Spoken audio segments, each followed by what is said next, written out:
श्रीलंकन ए के हाथों शिकस्त के बाद भारतीय टीम आपे से बाहर हो गई। इस पर आज अपनी वीडियो में बात करेंगे। जबकि दूसरी जानिब अगर फीफा वर्ल्ड कप की बात करें तो मुकाबले जारी हैं, लेकिन अगर छोटी टीमों की बात करें तो उनका पलड़ा बड़ी टीमों पर भारी होता हुआ दिखाई दे रहा है। और इसके साथ साथ पीसीबी ने जो सेंट्रल कॉन्ट्रैक्ट का ऐलान कर दिया है उसमें बड़ी तब्दीलियां मुतवक्के हैं। और इससे होगा क्या, खिलाड़ियों को क्या इंफरादी तौर पर कोई फायदा होगा या फिर सेंट्रल कॉन्ट्रैक्ट के बाद बहुत सारे खिलाड़ी जो है वो मुश्किल में आ जाएंगे। इन तमाम चीज़ों पर बात करेंगे। इससे पहले sportslink.pk पर आपको कहती हूँ खुशामदीद। मुझे कहते हैं अमरीन अली।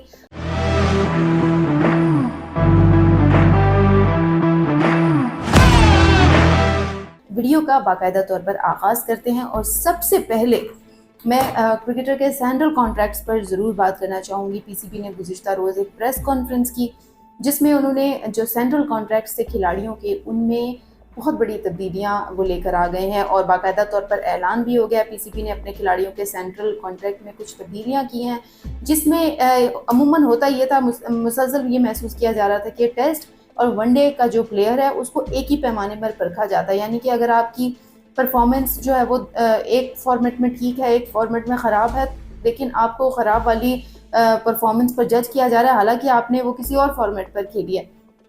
तो हर फॉर्मेट की अब अलग अलग शनाख्त होगी और 4 से 5 ट्रैक्स का ये सफ़र है जिसका बाकायदा तौर पर आगाज़ होगा। और इससे मैं समझती हूँ कि जहाँ से कुछ फ़ायदे हैं तो वहीं पर कुछ नुकसानात भी हैं। यानी कि ख़ास तौर पर क्रिकेटर्स की बात करें तो आप उन्हें एक तरह से महदूद कर देंगे, यानी एक तरह से वो फॉर्मेट्स में महदूद हो जाएंगे। वनडे का प्लेयर है तो वो टेस्ट नहीं खेल सकता। टेस्ट अभी तो ये हो रहा था ना, टेस्ट भी खेल रहे थे हम, वनडे भी खेल रहे थे हम, दीगर सीरीज़ भी खेल रहे थे, लेकिन अब जो है वो हम अगर टेस्ट में है तो हम वनडे नहीं खेल सकते। हो सकता है कि वनडे में अच्छी कारकर्दगी हो। तो ये तमाम जो चीज़ें मैसअप क्रिएट करेंगी ये खिलाड़ियों के लिए और इससे मराहत में भी काफ़ी जो चेंजेस हैं वो आ जाएंगी।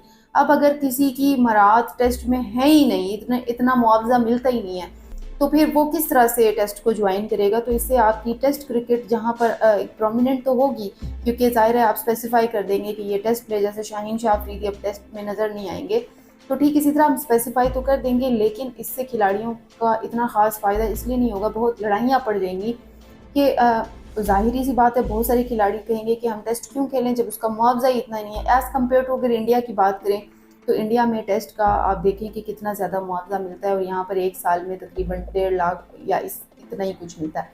तो फिर टेस्ट की तरफ कोई क्यों आएगा। तो इस पर जो है वो ज़ाहिरी सी बात है, अब ये सेंट्रल कॉन्ट्रैक्ट का ऐलान तो हो गया। अब देखना ये है कि 5 फॉर्मेट्स का ये जो ट्रैक है इस पर कितना ज़्यादा ये सूदमंद साबित होता है, क्योंकि जितना ज़्यादा आप चीज़ें मैसअप हो गई हैं तो मुझे नहीं लगता कि ये चीज़ें जो है वो क्रिकेटर्स के लिए अट्रैक्टिव हैं और इससे क्रिकेटर्स को महदूद करने वाली बात है। और एक खिलाड़ी महदूद, मेरा नहीं ख्याल कि महदूद जोन में हो सकता है। तो बहरहाल जस्ट वेट एंड वॉच, देखते हैं कि आगे क्या जो है वो सूरत हाल बनती है। इसके अलावा आपको पता है कि इस वक्त जो है वो फीफा वर्ल्ड कप तो चल ही रहा है और आपको पता है कि जो छोटी टीमें हैं वो अब बड़ी टीमों पे भारी पड़ रही हैं। मेरे ख्याल से उस पर मैं बाद में बात करूं। पहले मैं श्रीलंका में जो श्रीलंकन के हाथों शिकस्त के बाद जिस तरह से भारत ने रवैया अपनाया है उस पर मैं ज़रूर बात करना चाहूँगी। जो कि भारतीय टीम आपे से बाहर होकर, भारतीय टीम का ये वतीरा रहा है कि जी कुछ नहीं मिलता तो गालियाँ और फिर इस तरह की चीज़ें वो कर लेते हैं। अब भारतीय बैटर सूर्यवंशी ने श्रीलंकन खिलाड़ी विशेन हालाम बागे को धक्का दिया, जिसके जवाब में श्रीलंकन खिलाड़ी ने भी सूर्यवंशी को खुद से धक्का दिया। अब ये कोई बहुत बड़ी लड़ाई नहीं थी, लेकिन एक वीडियो भी वायरल हुई सोशल मीडिया पर और उसमें आपने देखा कि दीगर खिलाड़ियों ने बीच बचाव कराया और कुछ ऐसा कोई बड़ा ग्रज नहीं था। इससे कबल दौरान मैच भारतीय कप्तान तिलक वर्मा भी जो है वो अंपायर से उलझते रहे। तो इस तरह तो नहीं होता ना कि जब आप मैच हार रहे हो तो आपका और मिजाज हो और जब जीत रहे हो तो फिर जी आपकी वाह वाह हो रही हो। भारतीय टीम सुपर ओवर में 17 रन नहीं बना सकी और मैच हार गई, जिसके बायस ये जो चीज़ें थी ये आपको पता है कि ये तमाम जो है वो मैसअप क्रिएट होगा। अब देखा जाए तो मेरा ख्याल से इंडिया को थोड़ा सा स्पोर्ट्समैन स्पिरिट का मुजाहरा करना बहुत ज़रूरी है, क्योंकि अगर नहीं करते तो फिर आपको पता है कि आप वैसे ही पिछले कुछ अरसे में जिस तरह से बदनामी हो रही है तो मज़ीद और भी हो सकता है। अब मैं फीफा पर आ जाती हूँ और आपको पता है कि स्पेन ने पहली मरतबा फीफा वर्ल्ड कप खेलने वाली टीम के वर्डी को शिकस्त जो है वो नहीं दी और मैच के बगैर किसी गोल के जो है वो ड्रॉप हो गया। स्पेन पहली मरतबा वर्ल्ड कप खेल रहा है और ठीक इसी तरह यूरुग्वे को भी हमने देखा कल बड़ा तगड़ा मुकाबला हुआ, जबकि अगर आज आपने देखा तो गोल जो है वो बगैर किसी मैच जो है वो बगैर किसी गोल के 1-1 से बराबर रहा। अब आप देख रहे हैं कि कितना ज़्यादा तगड़ा मुकाबला जो है वो इन दिनों हो रहा है, और अगर देखा जाए तो जो छोटी टीमें हैं वो बड़ी टीमों पर इन दिनों भारी नज़र आ रही हैं। और जिस तरह से कहा जा रहा था ना कि जी क्योंकि आपको पता है इस दफ़ा 48 ममालिक खेल रहे हैं, तो मैं समझती हूँ कि ये एक बड़ी पेशरफ्त है कि एक तो आपने मुल्क ज़्यादा किए हैं, दूसरा आप जिन मुल्कों को छोटे मुल्क कहते थे, अब वो आप पर जो है वो उनका पलड़ा भी भारी है और वो अच्छा खासा मुकाबला करें। इसका मतलब है कि फ्यूचर में इन छोटी टीमें अगर ट्रॉफी नहीं भी लेने की, हो सकता है ले भी लें, लेकिन अगर नहीं भी अहल है तो फ्यूचर में वो आपको टफ टाइम दे सकती हैं।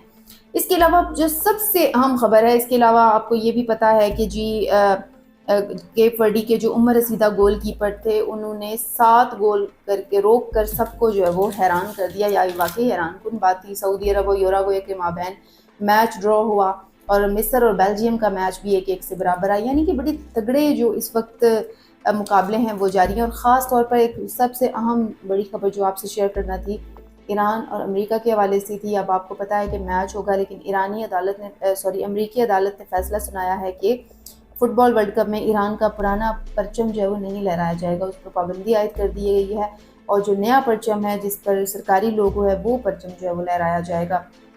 तमाम तर चीज़ें सॉर्ट आउट हो गई हैं अमेरिका और ईरान के माबैन, और अब मैच शेड्यूल के मुताबिक भी होगा और ईरानी परचम और ईरानी तराना भी बजेगा। यानी कि चलें, शुक्र है कि हालात नॉर्मलाइज हो गए और जो चीज़ें हम एक्सपेक्ट कर रहे थे उस तरह से नहीं हुई। ज़ाहिर है जिस तरह से अमेरिका की टीम है उस तरह से ईरान की भी टीम है, तो ये एक पॉजिटिविटी है।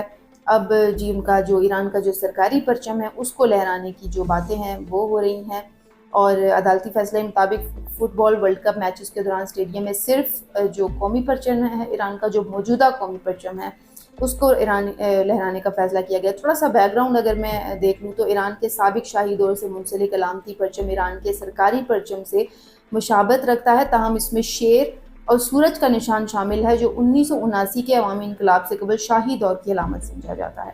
इसी के साथ ही दोस्तों मुझे दे इजाज़त। स्पोर्ट्सलिंक.pk पर फिल वक्त इतना ही। मजीद अपडेट्स के लिए जुड़े रहिए sportslinc.pk के साथ।